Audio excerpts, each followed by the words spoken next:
Hello, welcome to this session. We are going to see how to derive and apply a trapezium rule.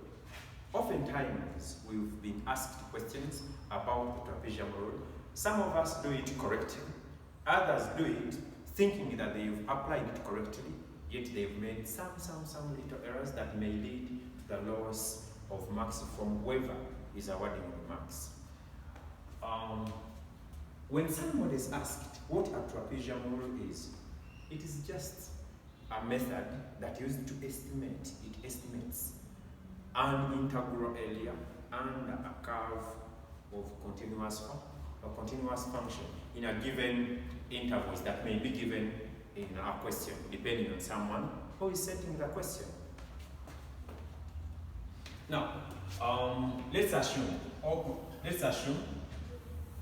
that we have a curve here, and this curve is of that format. That's our curve. Let's assume our curve is y equals f of x. That's the curve. If the curve is y equals f of x, and that is the function now we're talking about, to find the area that is embedded under this curve, we divide this area under the curve into different strips. But these stripes must have the same width.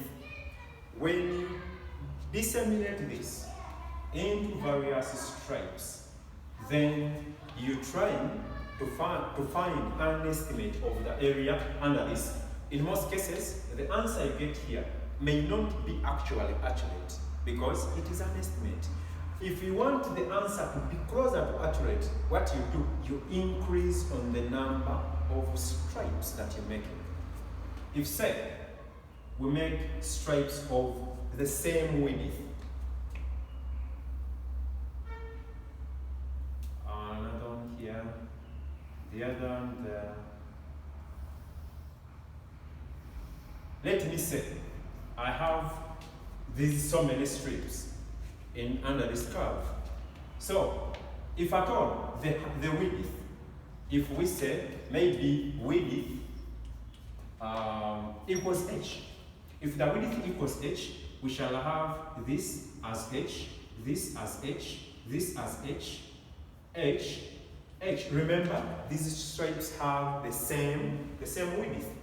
Say, if you have these points, and this is the x-axis, you may say this is x1, x2. Now we're presenting the x coordinates, x2, x3, x4, x5, and maybe x6. When you look at this, now look at this would be y value here, there would be y value here, the y coordinates. If we say this will be y1, y2, y3, y4, y5, and y6. When you look at this diagram, it looks a bit complicated. However, the more complicated it looks, the more easier it is to be understood. When you look at this, the sum of all this that we have under this area or under this curve will approximately be the area of the curve. So, when you look at this, try joining with a straight line, these strips, with a straight line, you're going to realize that what you have is actually a trapezium. When you look at this, that's where a name trapezium rule is derived, because we use various trapeziums that result out of the different strips that we make under the curve. When you look at the area, choose one of the trapeziums. Let's say I choose this. So the area of a trapezium, this one will be, the area of a trapezium is always a half h into a plus b. When you look carefully at this, if we opt to go for the first area of the first trapezium, look at this.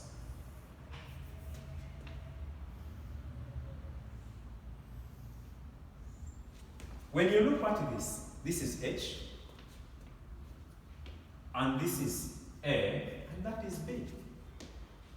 Looking at this, now put your eyes back to this. If you opt to say the area of the first trapezium is a half H into, look at this. It is this trapezium that you are dealing with.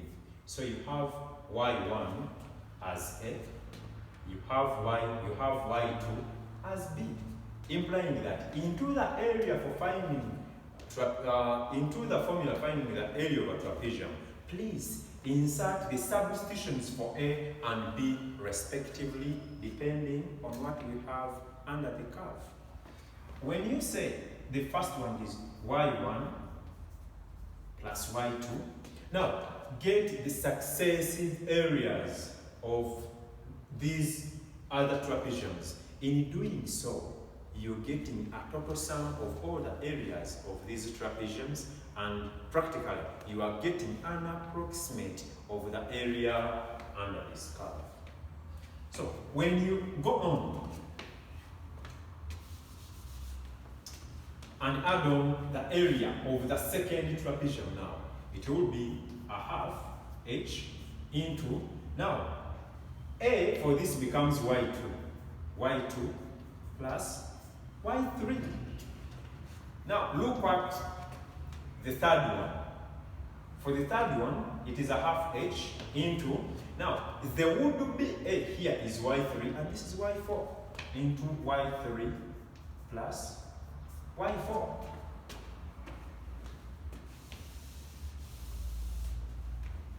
Then plus, this is where we are, plus a half H into, now we're dealing with this. This is where we are. Y4 plus Y5. This is where we are.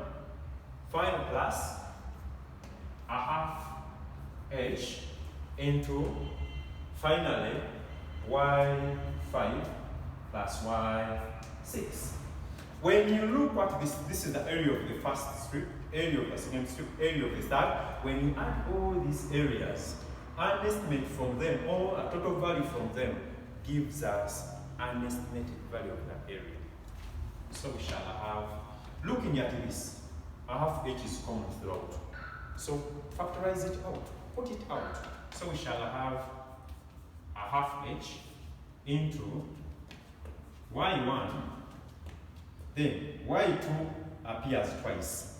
So you see plus twice Y2 plus Y3 appears twice, plus twice Y3 plus Y4 appears twice, plus twice Y4 plus Y5 as well appears twice. So plus twice Y5, then Y6 is appearing once. So plus Y6. When you practically look at this, Y1 happens to be the Y coordinate for the first strip. When you look at Y6, is also the last value for the Y, the last value of the Y coordinate. So in this sense, we shall have a half H into, look at this, Y1 plus, since this one appears also once, bring it and add it on this one that appears once as well. So you have plus Y6. Then plus 2 here is common. Hope you're seeing it. 2 is common. So plus 2 into Y2 plus Y3 plus Y4 plus Y5. This is the area. When you look at this, we have Y1 as our first and Y6 as our last. Then you have twice into all these ones. Remember, this one, these ones are all in the middle. We have Y1 and Y6. Now, these ones are in the middle. So the simplest way may be to memorize it according, this is me. This is what I call the simplest. This is how I have memorized it when I was a student as well.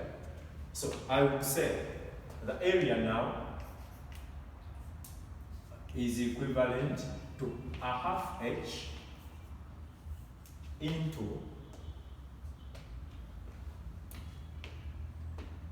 the ends plus twice middles. That's how simple.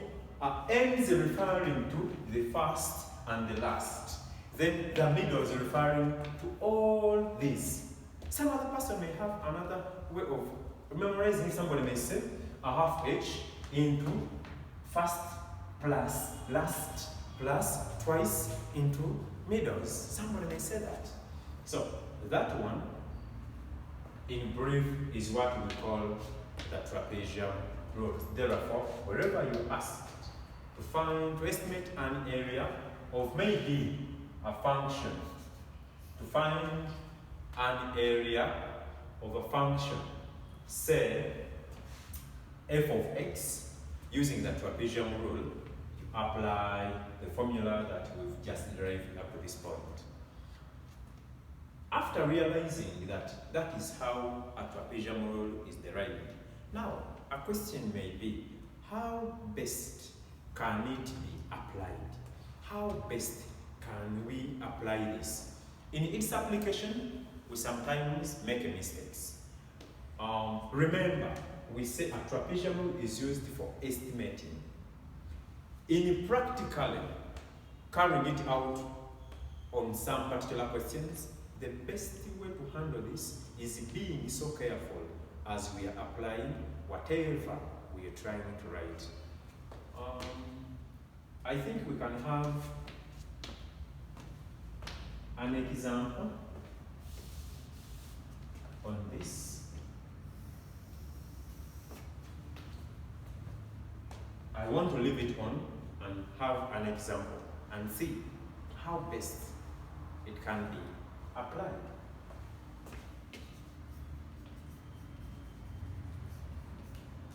Example. If someone said,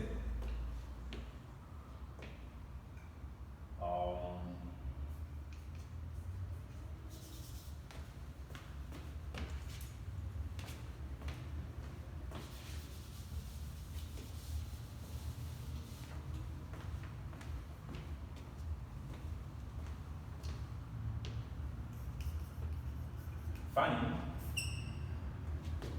the integral from, say, 1 to 4 of 1 out of 1 plus x squared with respect to x,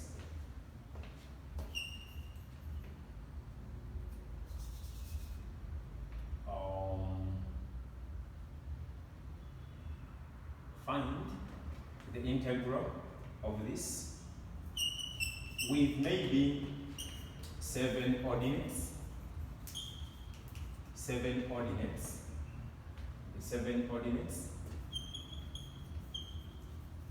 and correct your answer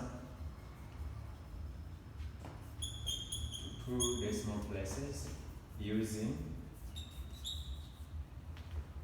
the trapezium rule. If somebody says find the area embedded under, because this is a curve now, that is a curve, using a trapezium rule. Now I want us to see the word ordinates. When the ordinates are n, if the value of ordinates is n, then the value of the sub-intervals will practically be n minus 1. So look at this. 1, 2, 3, 4, 5, 6. And 1, 2, 3, 4, 5. When you look at this, we have 1, 2, 3, 4, 5. These are sub-intervals. Then we have the stripes, which we call the ordinates. So the number of sub-intervals is practically equivalent to the number of ordinates minus 1, minus 1. So in your solution for this, the first thing we normally get is the width. And to get the width, h, we get the width, which we call h in this particular thing. And in the formula, we've oftentimes referred to it as h. So h is practically equivalent to the range divided by the number of sub-intervals. We say h is width. Now, range, we are talking about the values. This is a continuous function. We are integrating a continuous function in a given intervals. The interval is from 1 to 4. To get the range, we get the upper limit. We subtract off the lower limit. The difference becomes the range. So we shall have 4 minus 1 divided by the number of sub-intervals. Since the coordinates are 7, the number of sub-intervals now add up to 6, which is 7 minus 1. So we shall have a 3 over 6, 3 divided by 6, finally getting a half as our h. After getting h, now, I'm hoping that this is okay, because I want to wrap up this and complete the question.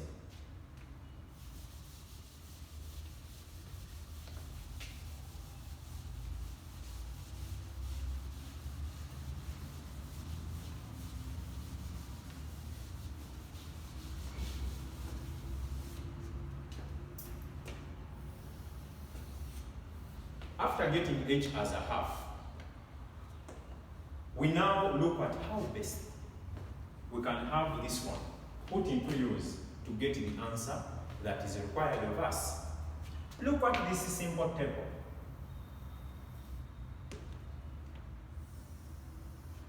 A table in which we have the values of x and where we practically have this function.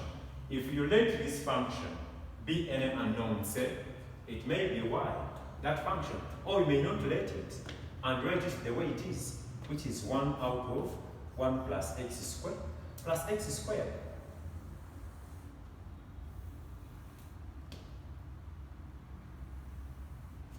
So the values of x, the importance of getting h, is that whenever we have the values of x from the first one that was given us, which is 1, we go on adding on the width until when we get to the upper limit, until when we get to the last figure given us. So we shall have 1. On 1, we go on adding on plus 1 for 0.2. Now that our h is a half, which is approximately 0, which is 0. Which is 0.5. Then, if this is 1.0, the second one will be, we add on 0.5 on this. We add on the value of the height, which is 0.5.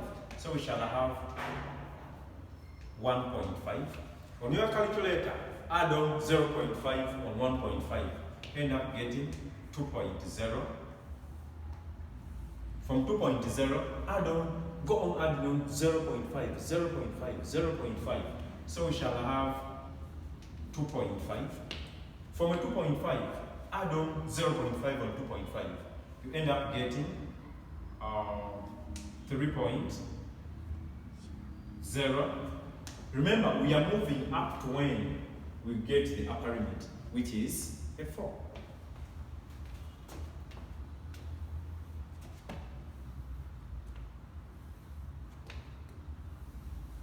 So from 3.0, we add on 0.5 and end up getting 3.5, and finally we have a 4.0, which is our upper limit as per the question.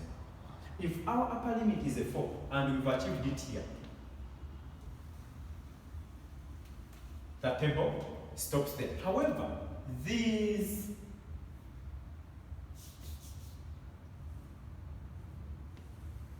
You make an extension. Now someone is asking, what is the importance of these two columns that have been left here in between? Practically, the importance of the two columns here is to ease this work, the work in the formula. When you look at this, you're going to substitute 1 where there is a, where there is x, and put the value for the first one in the first column. We are going to use the first column for the ends and the second column for the middles. That's what we are going to do. The first column for the ends and the second column for the middles. Can I have a calculator?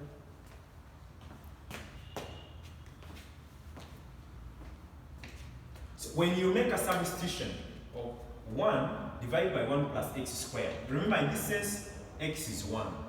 If x is 1,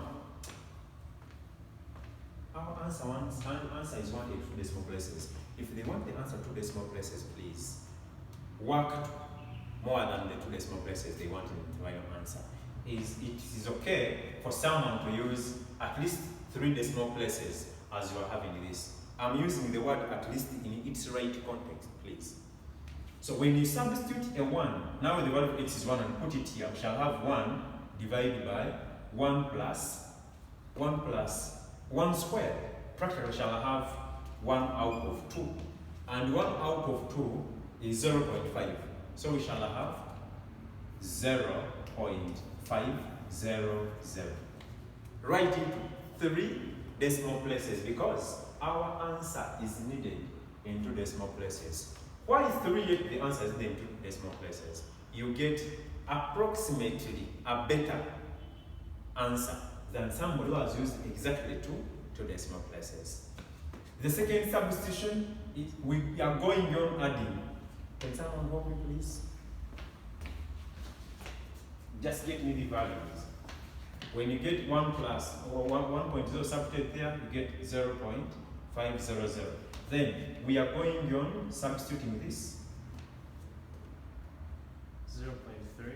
0.3. 07. Yes. Make a substitution of 2. It's 0.308.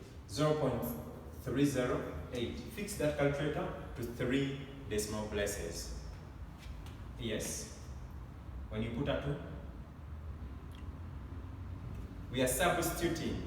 It's 0.200. Yes. Put 2.5. As you also making substitution there. 0.138. Yes. Put in 3. As you also. 0.100. 0.100. Yes. 3.5. When you put in 3.5. 0.075. 0.075. And finally, put in a 4. 0.059. When you look at this, in the second column, we are having only the middles. And in the first column, we are having only the ends. So when you put it this way, it gives you a better stand in getting the answers quickly. Now, when you add this, what do you get when you add the ends? 0.559. What do you get when you add the middles? Get a calculator, get the sum of the middles and put the answer. The answer here.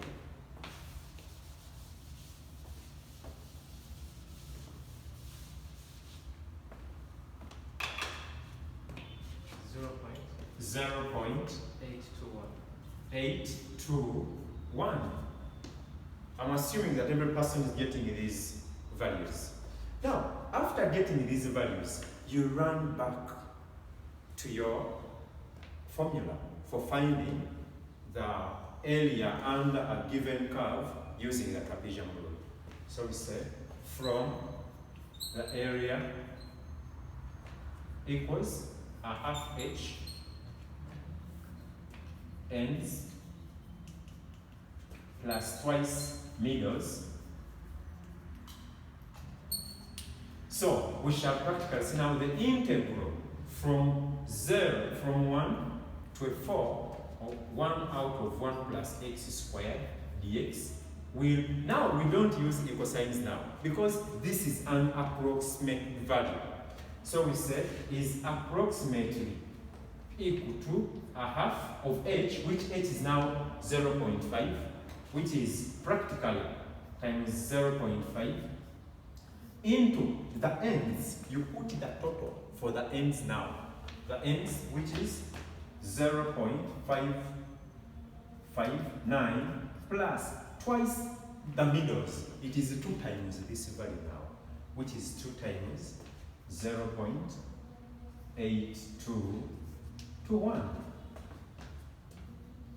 So we shall have, if you have a machine with you, please get the answer straight away. You can get the answer straight away. Which answer do you get, please? After making the substitution. 0.555025. Now, the answer is needed to only 2 decimal places. So you express this answer to exactly 2 decimal places as required by the question. So we shall have, therefore, the integral from 1 to 4 of 1 out of 1 plus x squared with respect to x shall approximately be the same as 0.55. These are 2 decimal places, and according to the people that I'm having here, their degree of accuracy has been a calculator. You can as well indicate the degree of accuracy, which is practically a calculator. And with that, we call it a trapezium rule. Thank you so much, but don't forget to share this work with so many other people that may need to have this information. Thank you.